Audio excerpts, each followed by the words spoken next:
프리미어리그 2라운드 맨체스터 유나이티드가 사우스햄튼 원정에서 1대1로 무승부를 거두었습니다. 사우스햄튼에 비해 점유율과 패스는 압도적이었는데요. 슛도 2배 가까이 했습니다. 하지만 유효슛이 단 4개.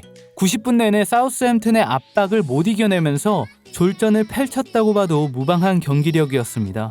맨유는 리그 첫 경기 아주 좋은 출발을 하면서 많은 분들이 맨유가 연승을 이어갈 것으로 예상했지만 승점 1점을 따내는 것에 그쳤습니다. 순위 또한 1위를 지켜내지 못하였죠. 아직 36경기나 남기는 했지만 아쉽고 답답한 경기였습니다. 선발 라인업은 산초와 바란 두 선수는 모두 벤치에서 시작하였고 1라운드와 다른 점을 찾자면 맥토미니 대신 마티치 그리고 제임스 대신 마샬을 투입하면서 톱에 있던 그린우드가 오른쪽으로 시작을 하게 되었습니다. 맥토미니 선수는 몸 상태가 조금 안 좋다는 소리도 있고 해서 그렇다고 쳐도 마샬 선수의 투입은 결과론적으로는 굉장히 아쉬운 결정이었죠. 마샬 선수가 사우스햄튼전에서 꿀맛을 많이 봤어서 그랬을까요? 처음에는 열심히 움직여주는가 했지만 시간이 지날수록 마샬 선수의 영향력을 찾아볼 수가 없었습니다. 마샬 선수는 오늘 59분 동안 뛰면서 13번의 터치를 가져갔는데요. 한 번의 유효슛을 기록하기는 했지만 패스는 단 4개만 성공했습니다. 굉장히 아쉬운 기록이죠. 마샬 선수도 마샬 선수지만 전체적으로 맨유 선수들이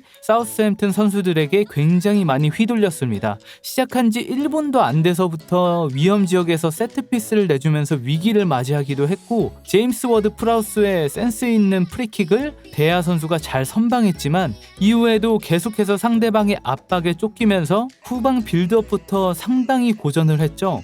아마 오늘 경기 전체적으로 봤을 때 맨유의 좋은 점을 찾아보자 한다면은 세트피스 공격은 말할 수가 있겠네요. 전반 초반부터 맨유가 잘 안 풀릴 때 세트피스에서 찬스를 만들어냈습니다. 전반 6분쯤에는 세트피스에서 골대를 맞추기도 했고 이후에도 기회가 있었지만 사우스햄튼 수비수들이 몸을 던지면서 잘 걷어냈죠. 11분에도 포그바 선수에게 좋은 세트피스 장면이 찾아왔지만 수비수에게 또 블락을 당하면서 세트피스에서 아쉬운 상황들이 계속해서 나왔습니다. 그리고 30분 맨유는 결국 상대방의 압박에 공을 뺏기면서 자책골로 실점을 하게 되는데요.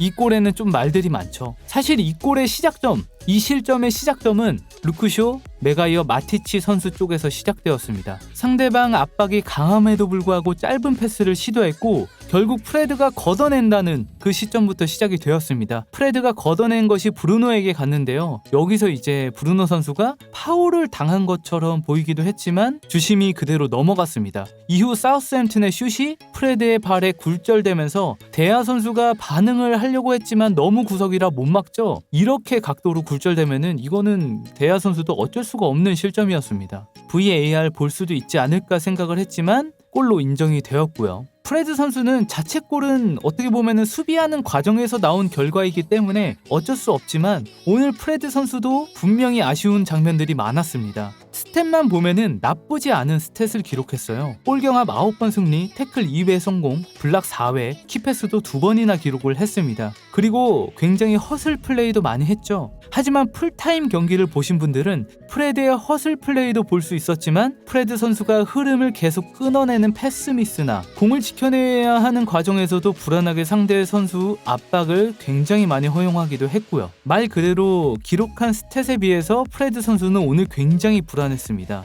오늘 전체적으로 맨유의 패스 성공률이 그다지 좋지는 않지만 프레드 선수의 패스 성공률은 75%로 마샬 선수 다음으로 제일 안 좋았습니다. 공격 지역 파이널 서드 지역으로의 패스 성공률도 미드 공격진에서 마샬 선수 다음으로 제일 낮았습니다. 프레드 선수만의 문제였을까요? 상대의 압박을 못 이겨낸 거는 후방 수비수들도 포함되고요. 프레드의 짝 마티치 선수도 마찬가지였죠. 마티치 선수 또한 스탯은 굉장히 좋았습니다. 86분 동안 88번의 터치를 가져가면서 팀 내 가장 많은 터치를 해냈고 유효슛도 한 번 기록하고 패스 성공률도 77%, 공격 지역으로의 패스가 90%, 드리블도 2번이나 성공을 했습니다. 볼 경합 6번, 공중볼 3번, 태클 1회, 가로채기 3회, 블락 1회, 클리어링 1회였죠. 패스 성공률이 아쉽다면 아쉽지만 역시나 마티치 선수도 스탯만 보면 뛰어난 기록을 달성했습니다. 그럼에도 프레드와 마티치 그리고 수비수들이 아쉬웠던 이유는 바로 사우스햄튼의 뛰어난 압박을 벗어나지 못했다는 것입니다. 사우스햄튼이 뛰어났던 것인지 메뉴가 오늘 정신을 못 차린 것인지 둘 다겠죠. 양팀의 인터셉트 지역을 한번 확인해 보겠습니다.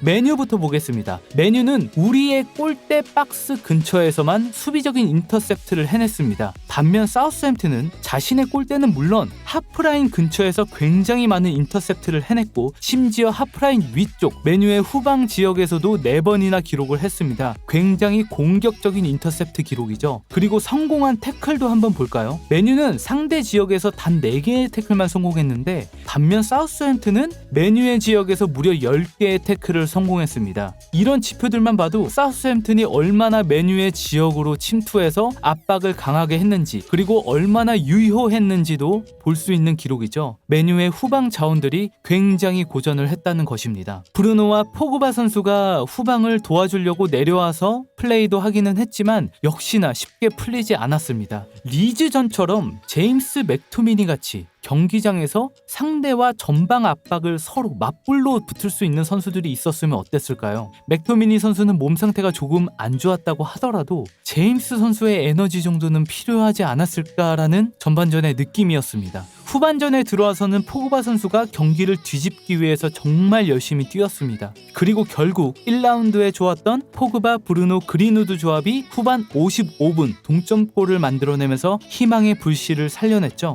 1라운드에서 나왔던 것처럼 브루노의 침투에 맞춘 포그바의 연결 그리고 브루노가 포그바에게 리턴을 내주었고요. 포그바 선수가 그린우드 선수에게 물 흐르듯이 연결해주면서 그린우드 선수의 마무리까지 메뉴는 동점골을 결국 만들어내긴 했습니다. 그린우드는 오늘 골로 인해서 PL에서 19번째 골을 기록했습니다. PL 역사상 그린우드보다 골을 많이 넣은 10대 선수는 마이클 오원, 로비 파울러, 웨인 루니 단 3명뿐입니다. 이 선수들과 기록은 아직 많이 차이나지만 그래도 그린우드 선수가 대단한 10대라는 것을 보여주는 기록이죠. 또한 전체 골로 따지면 그린우드 선수는 31골을 기록했는데요. 메뉴 역사상 10대 선수 골 기록 부분에서 3등을 기록하고 있습니다. 그린우드 선수는 오늘 90분을 뛰면서 리그에서 연속골까지 넣게 되었고 저번 시즌과는 다르게 이번 시즌 출발이 굉장히 좋은 상황입니다. 오늘 총 5번의 슛을 가져갔고 키패스도 1번 기록, 드리블도 1회 성공을 했습니다. 볼 경합 6번, 태클 1회 성공, 가로채기 1회도 성공을 했습니다. 전반전에는 마샬 선수가 톱에 있으면서 그린우드 선수의 뛰는 동선이 리즈 전보다는 훨씬 제한적이었죠. 약간 오른쪽에 치우치면서. 그래도 후반전에는 유기적인 움직임을 가져가는 그린우드를 확인할 수 있었습니다. 또한 그린우드의 골을 도운 포그바 선수도 오늘 1개의 도움을 기록하면서 리그 2경기 만에 5개의 도움을 기록했는데요. 2경기 만에 5개의 도움을 기록하는 것은 프리미어리그 역사상 처음이라고 합니다.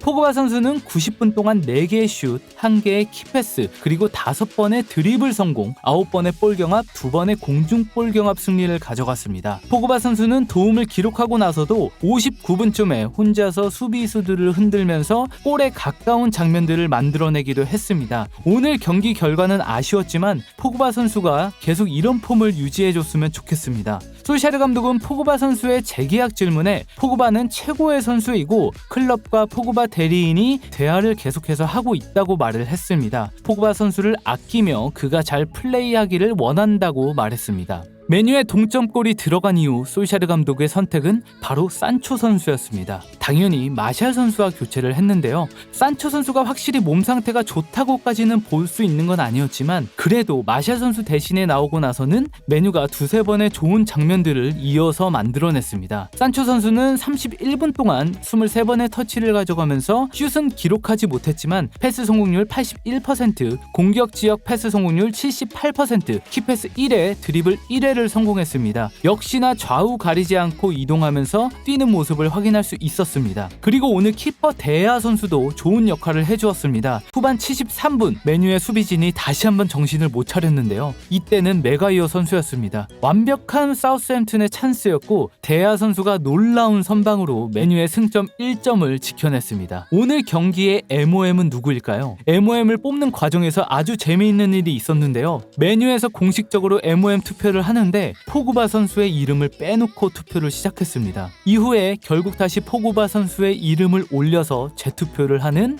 해프닝이 있었습니다. 재계약 대화가 오고 가고 있는데 이런 사소한 걸로 포그바 서운하게 하면 되겠어요? 안 되겠어요? 안 되겠죠? 프리미어리그 공식은 그린우드, 메뉴 팬투표도 그린우드, BBC는 사우스햄튼의 채 아담스, 스카이 스포츠도 사우스햄튼의 리브라멘토 선수를 뽑았습니다. 솔샤르 감독은 오늘 전반적으로 우리가 이길 수 있는 기회를 충분히 만들었고 괜찮은 모습을 보였다고 생각합니다. 우리가 실점할 위기가 있었지만 대야에 아주 좋은 선방이 있었습니다. 아직 시즌 초반이고 호흡을 맞추기 위해 노력해야 합니다. 다음 주에는 더 나아질 것입니다. 오늘 승점 1점을 가져갔지만 매경기 승점 2점을 더 얻어내야 합니다. 라고 말을 했습니다. 다음 경기는 바란 산초 선수가 준비가 잘 되어서 선발로 나와줬으면 좋겠네요. 카바니 선수 또한 빠르게 스쿼드에 들어올 수 있었으면 좋겠습니다. 메뉴의 다음 경기는 프리미어리그 3라운드 울브스 원정으로 떠나게 됩니다. 오늘과 같은 경기력이면 울브스 원정에서도 만만치 않은 경기가 될 것 같은데요. 솔샤르 감독이 이 안 좋은 흐름을 깨고 다시 한번 승리로 분위기를 끌어올릴 수 있기를 응원하겠습니다. 지금까지 맨유튜브였습니다.